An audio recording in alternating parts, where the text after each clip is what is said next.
സൈക്കോസിന്റെ പല അവസ്ഥാന്തരങ്ങളും കണ്ടിട്ടുണ്ട് എന്ന് പറഞ്ഞൊരു ഡയലോഗ് നിങ്ങൾ മണിച്ചിത്രത്താഴം മൂവിയിൽ കേട്ടിട്ടുണ്ട്. ഈ ഡയലോഗുമായിട്ട് ഞാൻ ഈ വീഡിയോ തുടങ്ങാനുള്ള പ്രധാനപ്പെട്ട കാരണം എന്താണെന്ന് വെച്ച് കഴിഞ്ഞാൽ ഞാൻ ഇന്ന് പറയാൻ പോകുന്ന കണ്ടന്റ് ഈ ഡയലോഗുമായിട്ട് റിലേറ്റഡ് ആണ്. സംഭവം പുറംലോകം അറിയുന്നത് 2018 ജൂലൈ 1 തൻ്റെ കൂടെ സ്ഥിരമായിട്ട് നടക്കാൻ വരാറുള്ള അല്ലെങ്കിൽ കാലത്ത് 5:30 ആകുമ്പോഴേക്കും കട തുറക്കുന്ന ആളെ ഇന്ന് നടക്കാൻ കണ്ടില്ല. അതുകൊണ്ട് തന്നെ ഇദ്ദേഹം ഇയാളുടെ വീട്ടിലേക്ക് ചെല്ലുകയാണ്.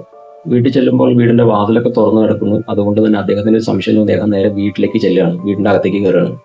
അപ്പം മുമ്പിലൊന്നും കണ്ടില്ല. അപ്പോഴും ആൾക്കൊരു സംശയം തോന്നിയ അദ്ദേഹം നേരെ വീടിന്റെ മുകളിലേക്ക് ചെല്ലുകയാണ്, സ്റ്റെയർ കേസ് കയറി മുകളിലേക്ക് ചെല്ലുകയാണ്. ആ മുകളിലേക്ക് ചെല്ലുന്ന സമയത്ത് ഇദ്ദേഹം കാണുന്ന കാഴ്ച ഞെട്ടിക്കുന്നതായിരുന്നു. അവിടെ ആ വീട്ടിലെ 11 പേരിലെ 10 പേരും മുമ്പിൽ തൂങ്ങിക്കിടക്കുകയാണ്, ബാക്കിയുള്ള ഒരാൾ അപ്പുറത്തെ റൂമിലും കിടക്കുകയാണ്, മരിച്ചു കിടക്കുകയാണ്. ഇത് കണ്ട് അദ്ദേഹം നേരെ നാട്ടുകാരെ അറിയിക്കുന്നു. നാട്ടുകാർ പിന്നീട് പോലീസിനെ വിളിക്കുന്നു. പോലീസ് അന്വേഷണം തുടങ്ങുന്നു. ആദ്യമൊക്കെ പോലീസുകാർ പറഞ്ഞിരുന്നത് എന്താണെന്ന് വെച്ച് കഴിഞ്ഞാൽ ഇതൊരു കൊലപാതകമാണെന്നുള്ളതാണ്. കാരണം മീഡിയയുടെ സൈഡിൽ നിന്നും സൊസൈറ്റിയുടെ സൈഡിൽ നിന്നൊക്കെ അത്ര പ്രഷർ ഉണ്ടായിരുന്നു. പക്ഷെ പിന്നീട് വിശദമായിട്ടുള്ള അന്വേഷണം നടത്തി കഴിഞ്ഞപ്പോഴാണ് പോലീസുകാർക്ക് മനസ്സിലാവുന്നത് ഇതൊരു കൂട്ടമായിട്ടുള്ള ആത്മഹത്യയായിരുന്നു എന്നുള്ളത്. ഈ വീട്ടിലെ ഗൃഹനാഥൻ അദ്ദേഹത്തിന്റെ അച്ഛൻ മരിച്ചതിന് ശേഷം അദ്ദേഹത്തിന്റെ അച്ഛൻ വന്ന് ഒരുപാട് കാര്യങ്ങൾ ഇങ്ങനെ പറയുന്നു. ഇങ്ങനെ ചെയ്യണം, ഇന്ന പൂജ ചെയ്യണം, അല്ലെങ്കിൽ അങ്ങനെ ചെയ്യണം. ആ കാര്യങ്ങളൊക്കെ ഇദ്ദേഹത്തിന്റെ വീട്ടിലുള്ള 1-2 മെമ്പേഴ്സ് എല്ലാം ഡയറിയിൽ എഴുതി വെക്കുകയാണ്.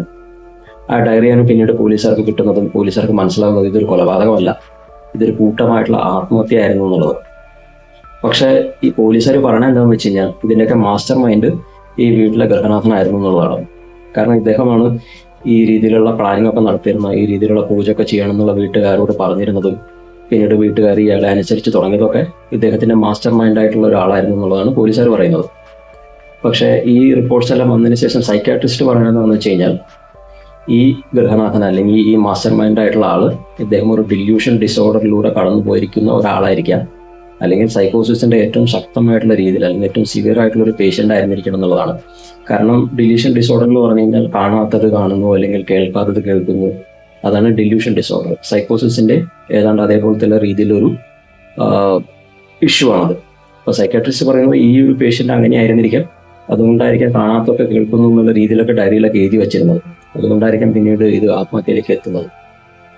അപ്പൊ ഞാൻ പറഞ്ഞ ഈ കഥ 2018 ഡൽഹിയിലെ ഗുരാരിയിൽ നടന്ന കൂട്ട ആത്മഹത്യ കേസിന്റെ കഥയാണ്.